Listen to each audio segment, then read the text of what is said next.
Hello guys, and welcome to Gas City Gaming's first ever set review. We will be looking at the cards from Aether Revolt in this review. Today, in this video, we're going to be looking at the white cards, like you can see up on the left of the screen there. Now, I'd like to preface this by saying that I am not, I'm not on the Pro Tour, I'm not top 8ing GPs all around the world. These are just my opinions on these cards, mostly for a limited sense.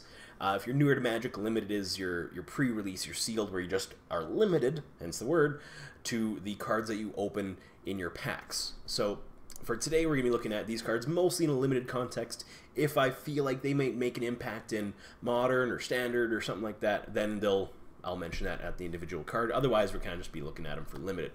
So our first card for our first ever set review is Aerial Modification. Aerial Modification costs 4 generic mana and 1 white for an enchantment aura. It says enchant creature or vehicle. As long as enchanted permanent is a vehicle, it's a creature in addition to its other types. Enchanted creature gets +2/+2 and has flying. So to give something +2 and +2 and flying, if you're just giving it to a regular creature, this is severely overpaying for that. But on its face, there's that magical Christmas land, or there's that 1-drop Consulate Dreadnought, I think it is. It's that 7/11 for 1. So ideally, drop that on turn 1. It has crew 6 though, so it's gonna be really difficult to crew. So you want to drop this card on it, make it a 9/13 flying. Right, that's your Christmas land with that.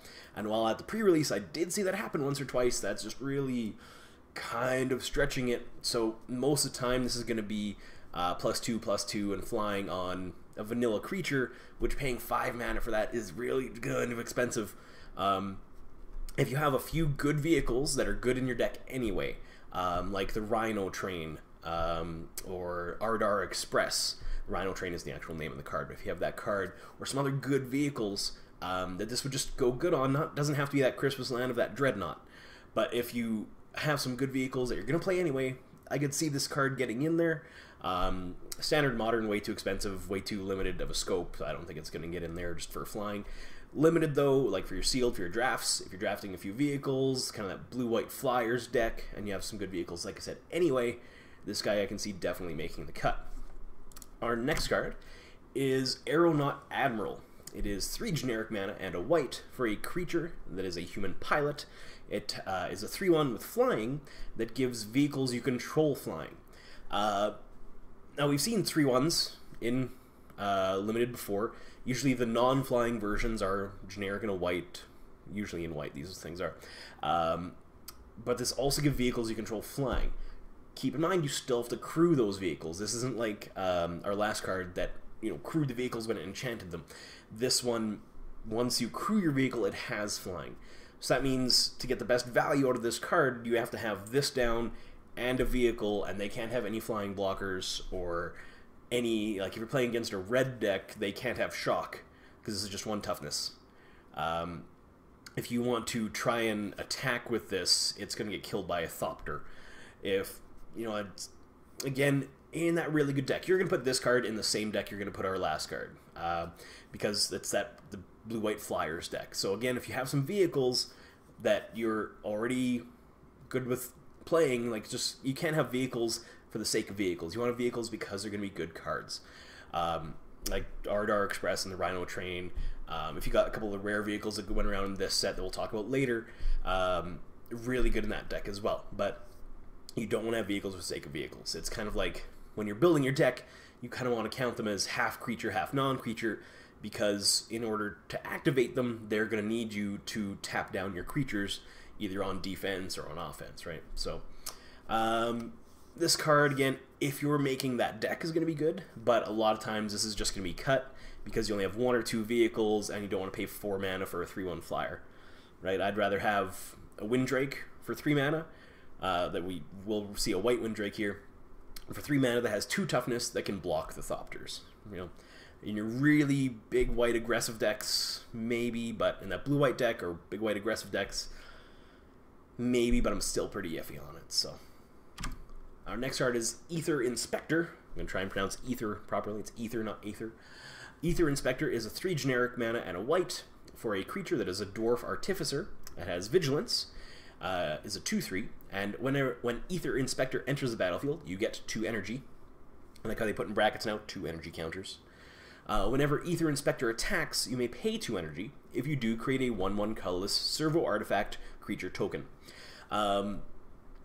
We've seen 2/3s with Vigilance before. Usually they're a mana cheaper. Usually they're 2 and a white for 2/3 Vigilance guys. But this one has 2 benefits to it. It's if we're playing an aggressive deck, we can attack with it that first turn that we're able to attack with it. It makes us a 1/1 that can maybe crew a vehicle then, or just we can keep back on blocks. Vigilance is actually a relevant ability in Limited. You don't see it a lot in competitive because removal is everywhere, but being able to attack and stay on defense at the same time is pretty big. And in this format, especially in Limited, when both sets have to do with energy, giving you the 2 energy counters is very relevant as well. So a 2/3 Vigilance for 4 is okay. But the other 2 lines of text on there, getting the energy and possibly creating a servo, very relevant. I definitely picked this guy, put it in almost any white deck that you want to be playing in Limited. Not going to go anywhere in any competitive circles, but Limited, definitely a fine guy to play. Aether Geode Miner so this is where we're talking about our 3/1s. There's 1 generic and a white for a creature that is a Dwarf Scout. It's a rare. It's a 3/1 that says whenever Aether Geode Miner attacks, you get 2 energy. Pay 2 energy, exile Aether Geode Miner, then return it to the battlefield under its owner's control. Now we haven't seen any Revolt cards yet, but what Revolt says is if a permanent you control left the battlefield this turn, do something, right? So what Aether Geode Miner is going to do is it's going to set off your Revolt cards for free, essentially. So, and there's a lot of Revolt in white, and of course other colors as well that you'll be pairing with white. So we play our Aether Geode Miner on turn 2. They do whatever on turn 3. We attack with our Aether Geode Miner, and as soon as we declare it as attacker, we get our 2 energy. So what? Then it's on them. Okay, are they going to block? No, they're not going to block. Okay, they can take 3. That's fine. We're good with bolting them, usually, right?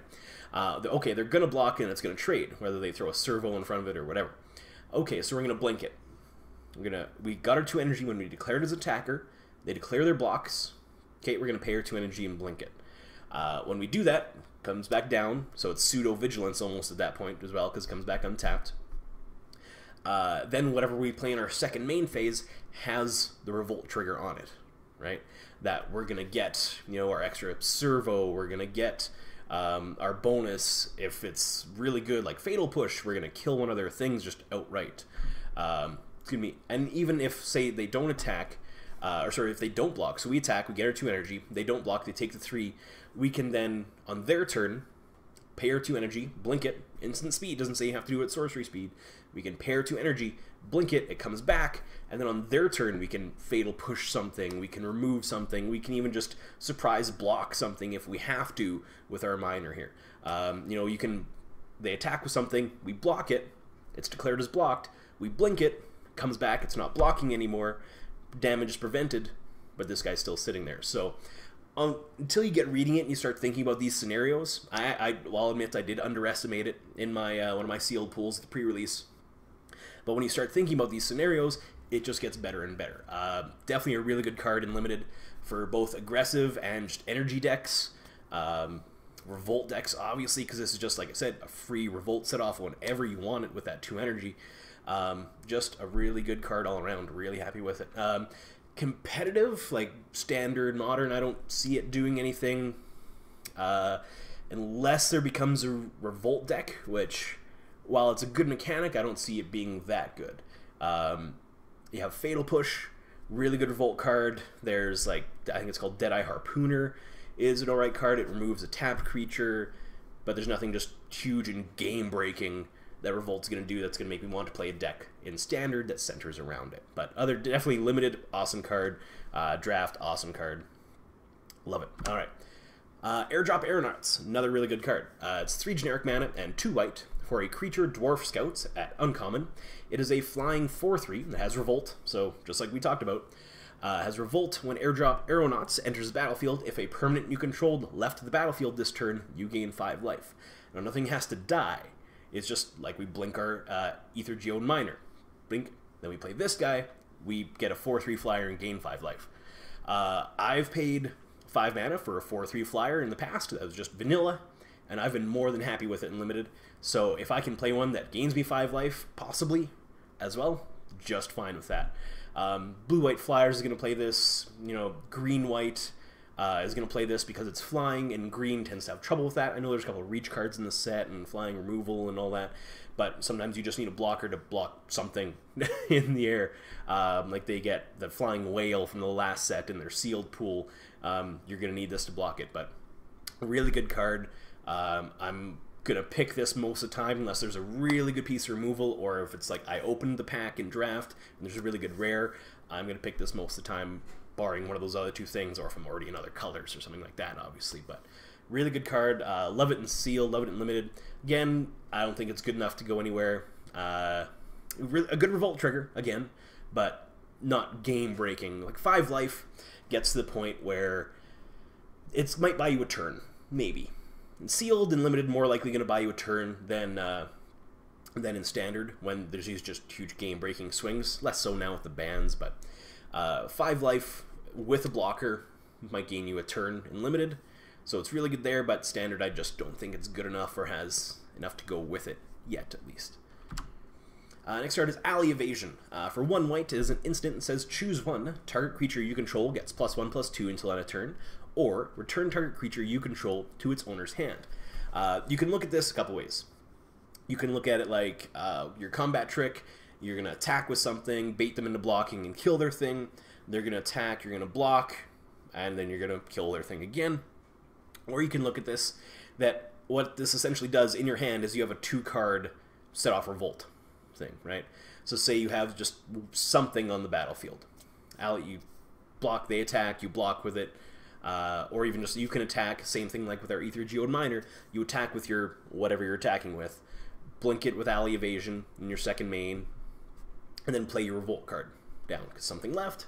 So now your Volt's activated. For our last card, you gain your 5 life and get your 4/3 flyer just because you attacked with your 1/2 or something, you know. But so because of Revolt is in this set, I like this card a little bit more than I would usually.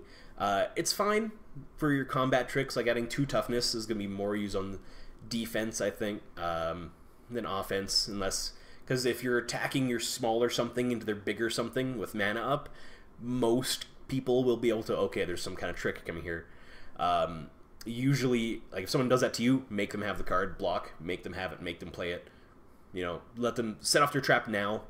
Well, hopefully you'll have some cards in your hand, if they have the trap at all. You know, people will try and just test you sometimes. I've done it. I'm going to attack with this. Oh, okay, no, I don't actually have it, right? Make them have it. But return target creature you control to its owner hand, much more relevant in this limited environment than it has been in most in the past. Because of that, I actually enjoy this card. It's definitely going to make the cut for me in most of my, especially with the other white Revolt cards, in most of my sealed pools and my draft pools. So, Aether Evasion, I like it. Next card is Audacious Infiltrator. It is generic and a white for a creature that is a dwarf rogue at common. Here's our 3/1. That's keyword text on it though, key sentence. It says Audacious Infiltrator can't be blocked by artifact creatures. So usually you have your 3/1s for 2, like this guy is, right?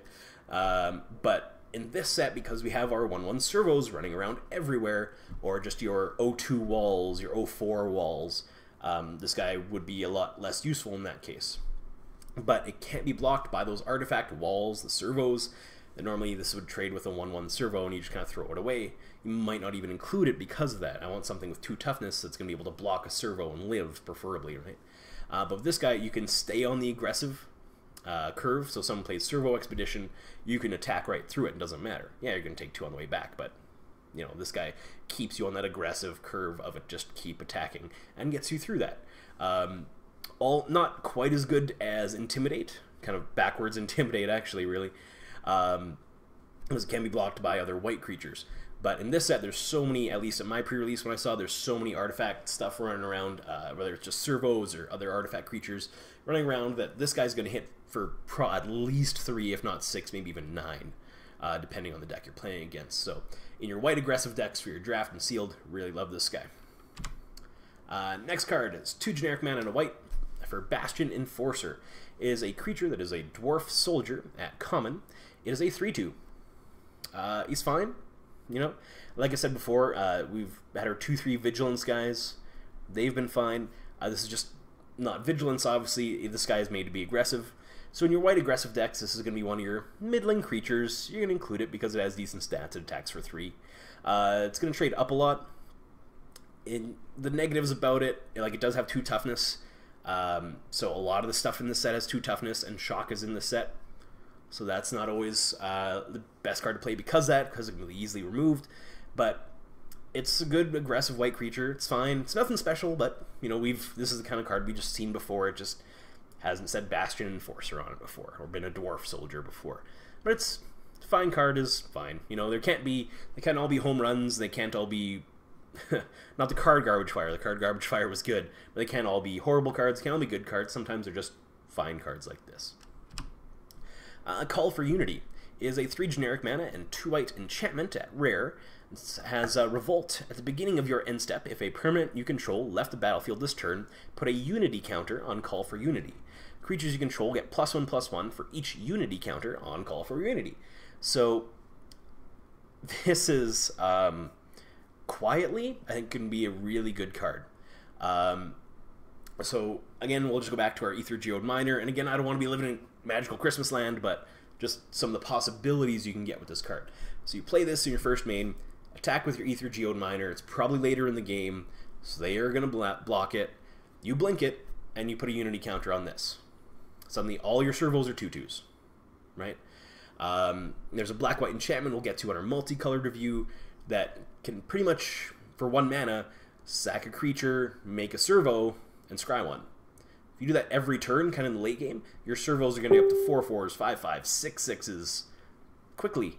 And it's you pull a Strom's Expertise and play that, and suddenly you have 4/4 servos, 3 of them for 5 mana, or 4 mana, well, cheap anyway, for that amount of power and toughness on the board, plus you get to play something from your hand.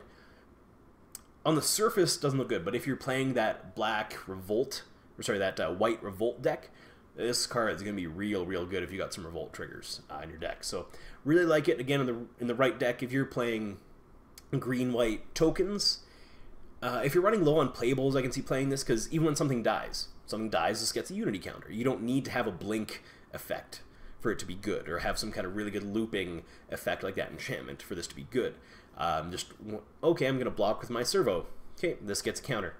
Oh, I'm going to chump with that. This gets a counter. And suddenly, you're going to stop chumping, because your 1/1s will be 3/3s at that point. Your 0/3s will be 2/5s at that point, right? Just because you were blocking, because you were playing Magic kind of a little bit on the back foot, but it's going to push you onto the front foot in the longer games. So I like this card. I think it could quietly be a good card in Limited and Sealed. I could see this pushing into Standard. This is something, if there is a Revolt deck, it's going to be built around this. Because this make your, like I said, your Strom's Expertise gets huge with this. Your 1/1s become 4/4s, 5/5s. It's going to be a black-white deck because of that enchantment we'll talk about in our multicolored review. So if there is a Revolt deck, this card is going to be in it. Modern, no, but just awesome card for Revolt strategies and Limited. Awesome card. You have to be a little more on the control-y side, because this is a 5-drop, and you know, you're going to be grinding into turn 8 and 9 until this gets really impactful. But I could definitely see this being a really good card, possibly pushing into Standard if there's a Revolt deck or Revolt mechanic going around, which there's some guys in my local scene here in Medicine Hat been talking about. So I like Call for Unity. Caught in the Brights is a really flavorful arrest for this set, just a flavor win. It's 2 generic mana and a white for an enchantment aura. It says enchant creature. Enchanted creature can't attack or block. It's not a Revolt Privileges, because they can still crew vehicles. But when a vehicle you control, so controller of this enchantment, so if you enchant their creature, when a vehicle you control attacks them, exile enchanted creature. So basically, you enchant their creature and it freezes and you run it over with your car. So the flavor, I enjoy that with this. Other than that, it's really good limited removal. You know, white hasn't had a path to exile or anything crazy. You know, they're going to be situationally damage based or sacrifice based. Like like, what was it, perfect timing out of the last set, or impeccable timing with 3 damage target attacking or blocking creature. Other than that, it's usually going to be these kinds of Arrest or Oblivion Ring effects like this guy. So definitely play it every time. Limited, sealed, it's your removal if you're in white, right? You're going to play it. Not good enough for removal in standard, I don't think, especially with some of the removal we'll be getting now, but definitely limited, sealed, play it every time. Consulate Crackdown is 3 generic mana and 2 white for an enchantment at rare. When Consulate Crackdown enters the battlefield, exile all artifacts your opponents control until Consulate Crackdown leaves the battlefield. Okay, so for me, I do think there are enough artifacts, a few enchantments in this set, to warrant main decking a little bit of artifact or enchantment hate in your sealed and draft decks. I do think so. Maybe 1 or 2, but this isn't the one I want.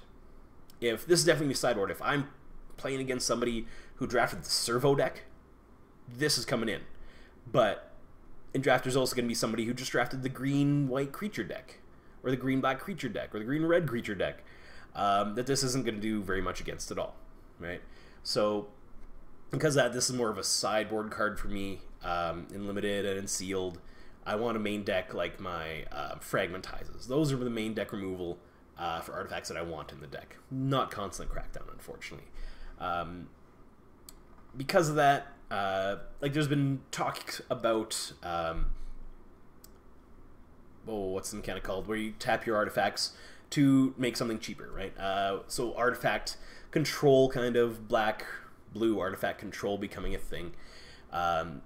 If that is the case for the new standard, maybe Consulate Crackdown comes in, but the fact that if they remove this, all their artifacts come back. So if I play, they play a bunch of mana rocks, you know, those, maybe a couple vehicles, things like that, and all I gotta do to get them all back is kill this. It doesn't remove them permanently. Maybe it becomes a sideboard option if that artifact deck becomes big, but I'm not seeing it. Sorry, guys. Conviction. I really like this card. It is a 1 generic mana and a white for an enchantment aura. It says enchant creature. Enchanted creature gets +1/+3. That has a white and return conviction to its owner's hand. Note, doesn't say what speed you have to do that at. You can do that at instant speed if you want to. So even on your opponent's turn, just if you want to set up some kind of revolt mechanic setup, like if you did get a push, a fatal push, you can return it, kill their thing. You can block their thing, return this, kill their thing because it's something you played left, and on your turn, play it on something again. Attack them, blink it, play a revolt creature. Because it's just 1 mana to return this to your hand, it basically gives all the card in your hand, kicker, 1 white, set off revolt. Right? That seems good to me. Again, for your limited revolt decks, like if you're that guy drafting the white, kind of white-red or white-green revolt deck, or black-white if you get that enchantment. Again, sorry about going that enchantment, we'll see that. If you want to learn about that black-white enchantment I'm talking about, jump over and take a look at our multicolored review, because it's real good with any of these bounce effect cards where you can pay either little to no mana and set off that revolt mechanic. It's just real good. So for that reason, I really love this card.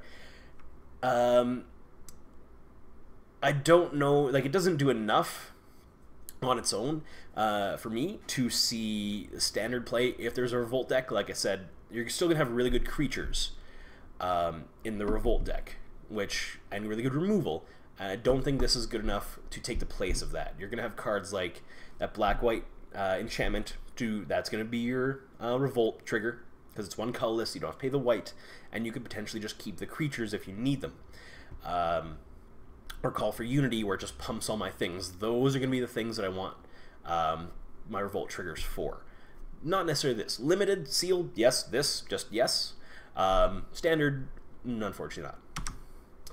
Countless Gears Renegade, generic and a white for a creature that was a Dwarf Artificer for a 2/2 that has Revolt. When Countless Gears Renegade enters the battlefield, if a permanent you controlled left the battlefield this turn, create a 1/1 colorless servo artifact creature token. This is a bear. Most times it's going to be a bear. Most time you're going to play it on turn 2, and it's going to be a 2/2. Really. Later in the game, you might get a 2/2 and a 1/1. which for 2 mana is fine. I've played 2/2s for 2 in limited and sealed and draft for a long time. They're your curve fillers. So a 2/2 with plus with upside is better than just a 2/2. So, and like I said, in this you can blink stuff if you want to, if you have those cards to do that. Nothing's wrong with a 2/2 for 2. It's on the curve. So a 2/2 with possibly being a 3/3 spread across 2 creatures, that's fine. Maybe you need a 1/1 to crew a vehicle. You know, maybe you need a 2/2 to crew a vehicle, but you want to have a chump blocker back so you can keep your 1/1 back. So it's a good card. Like I said, there's really good cards. Bring back in frame. There's really good cards. There's really bad cards, and there's most cards. Most cards are in the middle, and this is just one of those cards in the middle. But fine card is fine for Countless Gears Renegade. Dawnfeather Eagle. This card is more than fine. It's 4 generic mana and a white for a creature that is a bird at common. For common. It's flyer. It's 3/3. It says when Dawnfeather Eagle enters the battlefield, creatures you control get +1/+1 and gain vigilance until end of turn. Now, standard, modern, no. I'd rather play Call for Unity because it gives everything +1. Not vigilance. Vigilance not as big of a thing in limited, or sorry, in constructed. Limited, definitely really good. Board stalls are gonna happen in limited, in your draft, in sealed. Board stalls are gonna happen. If you can drop this turn 5, give everything you have +1/+1 and vigilance. Push. Let them declare their blocks. Come back. And then you still get defense. You're going to get some points damage in with this guy. You're going to kill a couple of their creatures with this guy. You're just going to have a good time with this guy. This is something that, you know, if you're drafting and this wheel, like you open this, but you want to take the rare or the uncommon instead, there's a really good one. And this wheels, white is open. If somebody doesn't take this, I don't know what they're doing. If they don't either hate draft it or something, this is your indicator that white is open for your commons in your draft. Sealed, if I'm playing white at all, this is one of those common cards that might make me lean towards white, that I might even splash, because it's only 1 white mana. So if I'm playing something else, and like if I want to just get that final hit in, or just kind of that curve almost topper, like blocks are Thopters if you want to splash it, pumps and lets you swing in with everybody, because why not, unless you're a little bit behind on board. But I just really like this card. That is Dawnfeather Eagle in a nutshell. Is just a good card. And my sealed pool, I actually opened 2 and dropped 1, top decked my next one, and swung in, wiped out most of his board, got in for 4 or 5. And the next turn I played the one I drew, and he just scooped to that, because it was just gonna be, I was gonna finish off his board, hit him for another 8, and 8 and 5 is almost 20. So Deadeye Harpooner, this is another good card, another good Revolt card. If you're drafting that, like, I can see some really good draft Revolt decks possibly happening. So Deadeye Harpooner is a 2 generic mana and a white for a 2/2. So it's more than a bear. What are you talking about? Why is it good? Well, it's Revolt mechanic. It says when Deadeye Harpooner enters the battlefield, if a permanent you control left the battlefield this turn, destroy target tapped creature an opponent controls. So you're not always going to necessarily play this on turn 3.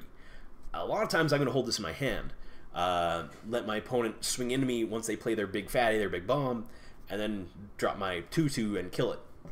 Right? If you can pay 3 mana to just kill that thing, we've had this destroy target tap creature. Hopefully, you know, you can just chump something, you know, chump with it. You attack in, bluff a combat trick. They should be making you have it, but sometimes people don't make you have it. Then they attack in with their big fatty because you left a 1/3 back or a couple servos or something like that. They attack in with their big fatty. Then you drop this on your next turn and kill it, right? That's going to be just usually a game-winning play for you if you tag their big fatty with it. If you have to drop this as a 2/2 just for 3, doesn't feel as good. But if you have any blink mechanics like that card we looked at earlier, where you could return it for 1 white and then just drop it again, so for 4 mana, just blink it and keep killing things, it could be real good. Deadeye Harpooner, so in Revolt deck is going to be good. If you don't have a lot of Revolt cards or a lot of ways to set this off, not going to be as good. If you just have to play this as a 2/2, it kind of feels bad. But on those times when you get to kill their thing with it, it's going to feel real good.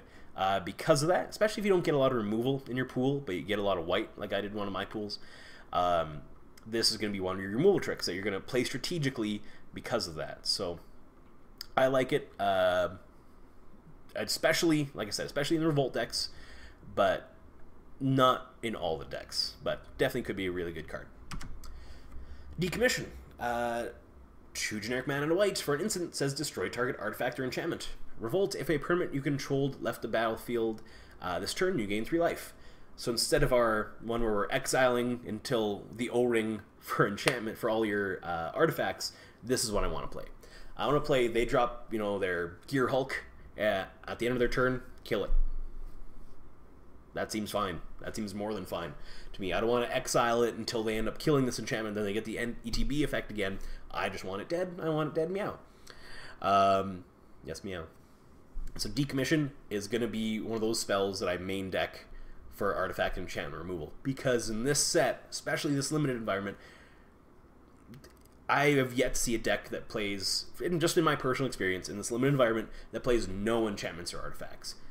Play one of these in your main board, in my opinion. Then once you see what kind of deck they're playing, you can side in and out, because these are common, so you could pull multiples in a sealed pool.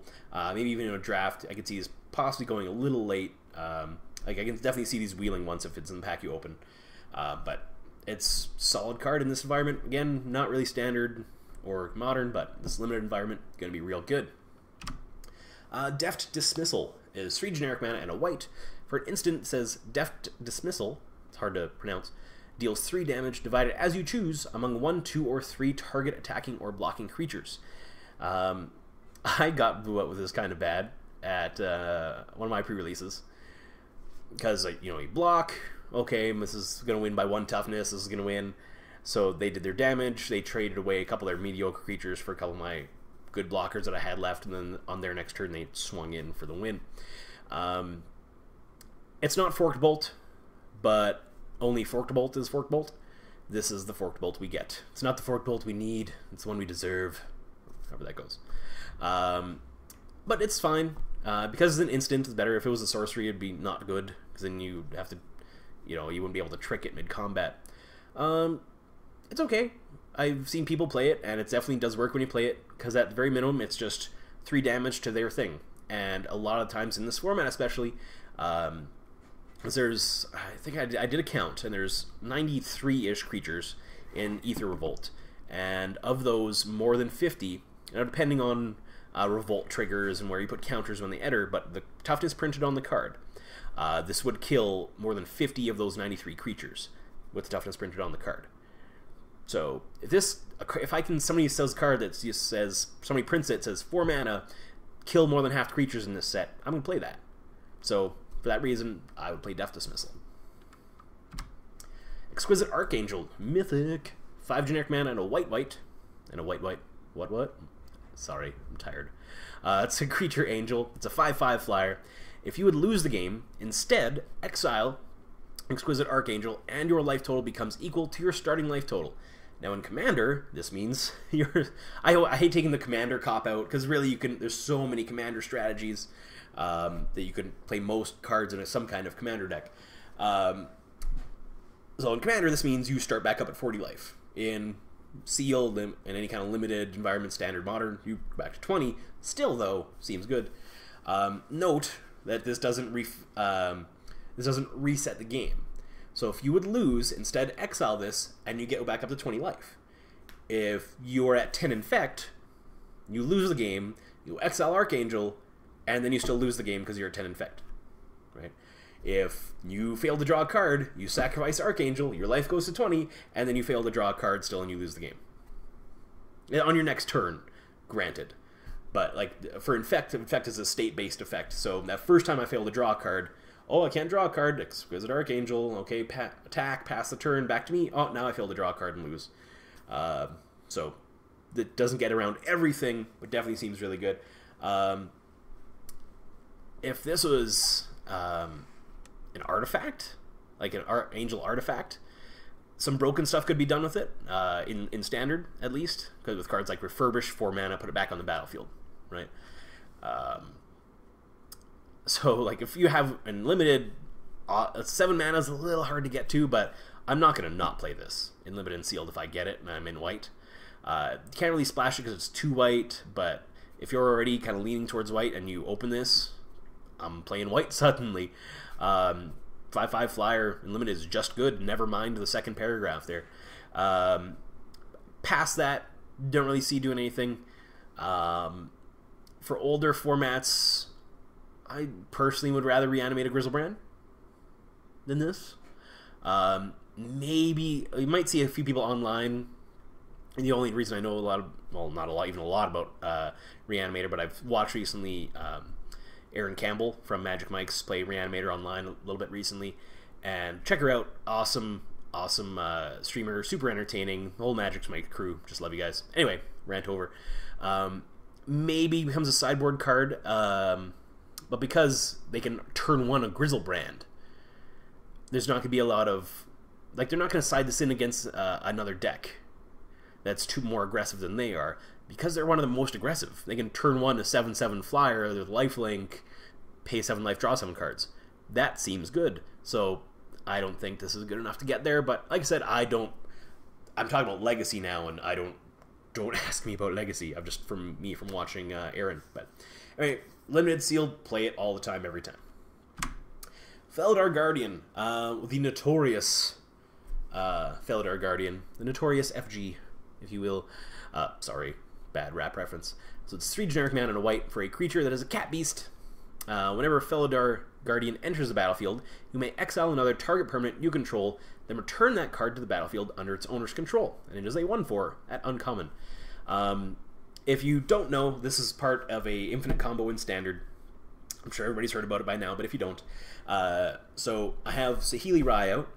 She's at 3 or 4 loyalty at this point, because I played her last turn, so I probably plussed 1 to Shower Spark somebody and scry. So, turn 4, I play Felour Guardian. Okay. Blink Saheeli Rai. She comes back at 3 loyalty. I -2 Saheeli Rai to create a copy of Felour Guardian that comes in. Now, with haste, the copy has haste, but you have to exile at the end of your turn. But don't worry about that. It's not important. Because the copy of Guardian comes in. Blink Saheeli Rai. She returns at 3 loyalty. Remove 2 counters from her to create a copy of Felour Guardian, which comes in, blink Saheeli Rai, turns her to 3 loyalty, create a copy. Do that 148,376 times, and then attack with all of your copies of Felour Guardian for as much damage as you want. If you've been watching Modern, well, a while ago, there was a card called Splinter Twin.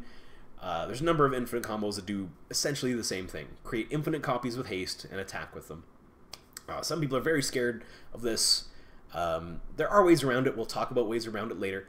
But there are definitely ways around that infinite combo, ways to interrupt it, so you don't necessarily have to worry about it, but it's definitely going to be a deck.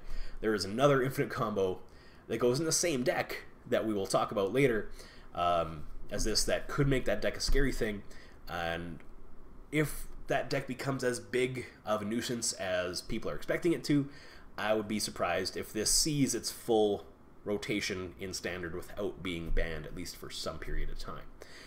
So obviously, Felour Guardian is fine in Limited and Sealed. If you also open up Saheeli Rai, just do it. I know 3 colors is a little harder to do in Limited and Sealed, but there's enough fixing in this set that I feel like you can get away with it.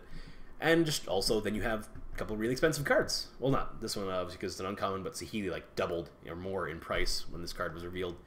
Yeah, Standard is going to be a force in Standard because of that combo. But if you want to make that deck, make it now, because I can see it being banned. I'm not in charge of these things, but I can see it being banned. So Felour Guardian, good card. You're going to see it in Standard. Definitely. Maybe Modern, but probably not. Well, because it's another Splinter Twin, and they already have a combo like that, but maybe. We'll see. Next card is Gyro Osprey. 2 generic mana and a white for a 2/2 flyer. It's a white Windrake. Done. It's a creature bird at common.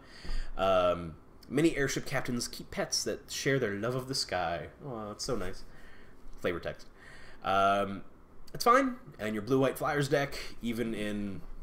This is, for me, if I draft this, it's going to be... Unless I'm drafting the blue-white flyers, or building that sealed deck, this is going to be like one of my last creatures I include. It depends on the rest of my pool, obviously.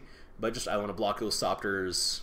It's not going to do a whole lot on its own, like 2 a couple times till they get a Thopter up, then maybe they have a trick, or just it dies to shock. You know, I know that whole dies to Doomblade isn't a good argument, but half the creatures in the set, more than that, die to shock. And shock is common, so it's fine.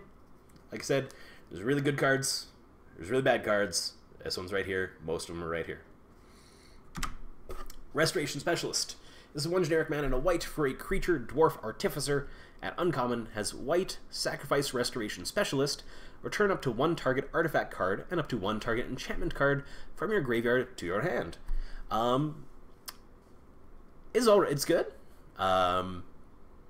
Because of that extra ability, it's better. Being the 1 toughness, I mean, you might get in for 2 if you play this on turn 2, but most of the time you're going to be playing this because you got a few good artifacts, you got a few good enchantments. You know, like your Caught in the Brights, for example, say. You got enchanted that with something, you exiled their creature, Caught in the Brights is in your graveyard, they played something else now that you need to remove, you play this, sack it, get your Caught in the Brights back. Other than that, if I don't have a lot of good artifacts or enchantments that have that effect to it, I'm probably not playing this, to be honest, because if I don't have that, then it's just a 2 mana 2/1. I'd rather play a 2 mana 3/1, because you have those and they're common. But if you have that good enchantments and artifacts in your sealed pool that you want to play, I could see doing this. You can play it on turn 2 if you feel like you're going to get in there for 2, 4, 6 with it, but in my mind at least, and again, I'm not making Pro Tours or anything, but in my mind this is going to be used more to bring back your removal, bring back like your good vehicles that died, things like that. Bring back your Copter, bring back your Ola Chase Dragster, stuff like that. Those ones that come back, make a big impact. That's what you're going to use this card for. If you don't have those, you're not going to use this card. But Restoration Specialist is good in the right deck, though. Solemn Recruit is Fabled Hero 2.0. I used to play with Fabled Hero. I love it. It's 1 generic mana and white for a creature that is a Dwarf Warrior at rare. It's a 2/2 double strike. Has Revolt at the beginning of your end step. If a permanent you control left the battlefield this turn, put a 1/1 counter on Solemn Recruit. So, imagine a world, we'll call it Magical Christmas Land, in which you play this, and you also have Call for Unity on the battlefield. And a turn 1 something, say turn 1 something, Inspector. So you have the clue. You turn 2 the black-white enchantment. Okay. Turn 3 this. Okay. I'm going to sack my clue. Okay, this becomes a 3/3. Oh, and I get a 1/1. And I can start cycling this black-white enchantment now. This becomes bigger and bigger. I play Call for Unity. Every time now Revolt triggers are essentially doubled for this. So it becomes very quickly a large creature. Like, if this gets a couple of turns, you can start getting a 5/5 double strike, 6/6 double strike, especially with Call for Unity out, because remember, that gives all your creatures +1/+1, and this gets a counter every time that something cycles. With that black-white enchantment, you have a 1 mana, cycle something, set off Revolt. Buh. This could be could be good. Again, if the Revolt deck is a thing, you could definitely see this being their very good value. Again, before it gets any counters, dies to shock. I know. But if that Revolt deck becomes a thing, I see this being a part of it. Limited, if I start talking about Standard, most of the times that means it's going to be a good card in your Limited and Sealed pool. So play it, especially white aggressive decks love this thing. It's great. But Standard, possibly see it getting there. Not good enough to make Modern. We've seen lots of these creatures that never made Modern. Lots of creatures that I've done this that I've never really seen Standard play as well. But because there's more of a shell to go around this, like you play black and white, you're going to get some real good removal. You're going to have Fatal Push, you're going to have all the exile effects, the arrest effects, the, Declaration in Stone, Anguished Unmaking, the 2 black, -4/-4, you're going to have that. They're really good discard effects. You're going to have good control to get rid of things so that this card starts getting in there for a lot, right? So because this has a better shell than like Fabled Hero did, I can see this becoming something possibly. But again, I'm not the guy making all the tournaments and GPs and Pro Tours and stuff, but I like it. I've had a soft spot for like white weenies. Craig Wesco is my spirit animal. But next card is Srom Senior Edificer. I don't know if it's pronounced Edificer because Artificer, but anyway, bad English joke. He's a legendary creature, a dwarf advisor at rare. As a 2/2, whenever you cast an aura, equipment, or vehicle spell, draw a card. So Srom is a bear. In white, he's going to be most effective in white because that has your aura removal spells. Or even that one we were talking about, the enchantment that you can blink. Well, not blink, but return your hand for a white. So you can just play it, pay 3 mana essentially to draw a card in white, as much as you want, basically. You're going to have a couple vehicles in your deck probably, so Srom usually won't draw you no cards. So bear, again, bear with an upside. Seems good. Like I said, I've played him before, I will keep playing him, and I would play Srom. I don't see him go, like, maybe as a one-of, as some kind of card advantage engine in red-white vehicles. But I wouldn't play ton, like, first of all, he's legendary, so you're not going to play 4. I would say 2 at most. Because he's legendary, and I want to be aggressive, I don't want to keep attacking. But in late game, he's going to draw you cards, so because of that. But legendary keeps him from being a full play set. But he's okay. Limited, sealed, just yes. Again, if I start talking about standard, usually limited, sealed, yes. But I like him. Srom is definitely a solid card. Not a knockout, super awesome bomb rare, I'm going to win all my games now. But solid card is solid. And now his expertise is 2 generic mana and a white for Srom's Expertise. It's a rare sorcery. It says create 3 1/1 colorless servo artifact creature tokens. You may cast a card with converted mana cost 3 or less from your hand without paying its mana cost. In the past, cost reduction things have been broken. Delve, Phyrexian mana, stuff that let you pay not mana for things that would normally cost you mana. Cascade, note that this doesn't let you tutor or go through your deck for these cards. You have to already have that 3 mana card in your hand. Also, all the expertises, I think that's the proper plural, let you cast their namesake. So Srom's Expertise, 3 mana cost 3 or less, lets you cast Srom. Also, 3/1/1s make good crew for vehicles, make good chump blockers. If we have Call for Unity out, they are a lot bigger than 1/1s, hopefully by this point, but they're just good cards. And the fact that for 4 mana, you get 7 mana worth of stuff. Well, hopefully, that's the ideal situation, but I opened this twice in my sealed pool. Only played it once because the other one I didn't have enough other good white cards to support it. It's hard to splash because of the 2 white.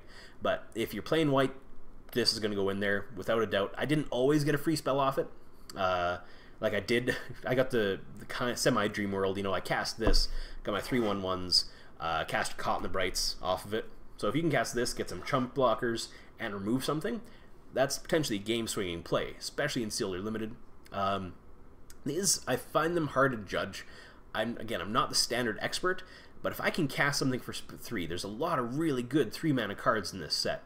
So I can see a lot of these expertises getting to standard in their respective colors, because there's a lot of really good 3 mana cards. I could cast this, so I'm playing red-white. Or sorry, I'm playing Jeskai, red-blue-white. So I cast this, I can cast the Healy Ride for free, and then blink something. So I have a Felour Sovereign on the board. I have Srom's Expertise, and I have Saheeli Rai in my hand. I can cast Srom's Expertise, get some chump blockers, because that's going to draw out, hopefully, if I'm playing blue, draw their counter spell or something, and then I drop Saheeli Rai for free, right? Granted, I know this would then counter Saheeli Rai because it counters both effects, but that seems good. That seems good. Stuff that makes it cheaper for me to play things seems good. Even turn 4, if I play this, I can play Srom's Expertise, get 3 dudes, and get something else that costs 3. That's just a gigantic mana ramp spell almost. Just obviously really good if I'm going on for this long about it. The card is just good. Most of these expertises are just good. Copter Arrest is our final card for our white set review of Aether Revolt. Copter Arrest is 2 generic mana and a white. When it enters the battlefield, exile target artifact or creature an opponent controls until Copter Arrest leaves the battlefield. I like this a little bit better than Caught in the Brights, simply because it removes the creature. Whatever, is the creature or the artifact exiles it. So it's not there to crew vehicles. If it's a token copy of something, which there are a few things in this set that make token copies of something, then it's just dead. Tokens themselves, it just kills, right? So I like that a little bit better. Copter Arrest. And also this is an uncommon versus, I believe, Caught in the Brights was common. Anyway, I like this a little bit better because of that. Not as flavorful, I know. I know it doesn't have the flavor win. But I like it just as a card a little bit better than that. Because it's Oblivion Ring. It's fixed Oblivion Ring, right? But I like it. Copter Arrest, good card. So that is the end of our white cards for our Aether Revolt set review. If you disagreed with me on any of the cards, that is more than valid. Please comment below if you had any differing opinions. If you agree with me, if you disagree, please let me know in the comments below. If you liked the video, we want as many people as we know to know about this. Please like, share, and subscribe if you haven't already to this video, to my channel. We want to start putting out some weekly content, at least weekly, if not more. We will be doing a box opening. Aether Revolt, as of filming this, comes out tomorrow, so I'll be hitting up the shop nice and early, putting up a box opening for you guys tomorrow. So make sure you follow down below there on Twitch and on Twitter, twitch.tv/Dave865, or on Twitter @Dave2619. Subscribe to this channel, Gas City Gaming, if you want to see more of me. We're going to try and get some other people in here too to make some content. This is something I really want to grow for Medicine Hat, for me, for everybody who just loves Magic and other game systems as well. So thank you guys so much for spending some time with me today. Have fun with these cards, have fun with this set, and have a great rest of your day.